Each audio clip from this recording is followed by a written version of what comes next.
What does it truly mean to win? How much joy do we actually take from a victory? And how long does that feeling last?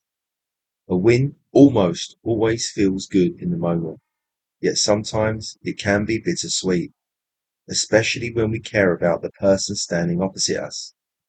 Because for one of us to win, another must lose. And throughout life, we all find ourselves on both sides of that line. If the feeling of winning is so brief, if it fades as quickly as it arrives, then perhaps the true issue is not the result, but our attachment to it.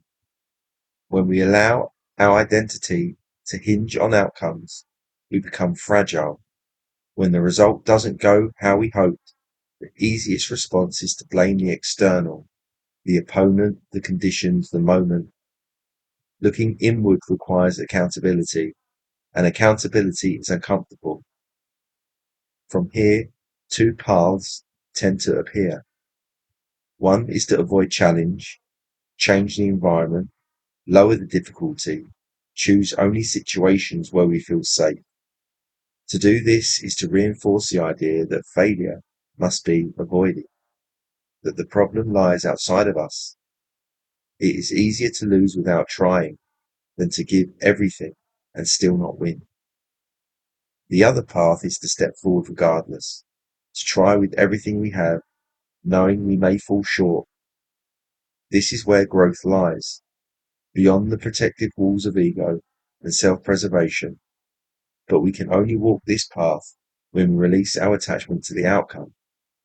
When we stop measuring our worth by the score, something shifts. The anxiety, the pressure, the fear of not being enough begins to loosen. Letting go of the outcome does not mean we care less. It means we are no longer ruled by the result. We play, we strive, we compete, but our identity remains intact, regardless of what the scoreboard says. Your mindset is the difference. It is the thing that holds you back, or the thing that lifts you up. So the question becomes, do you change your environment to make things easier, or do you change your mindset to become better?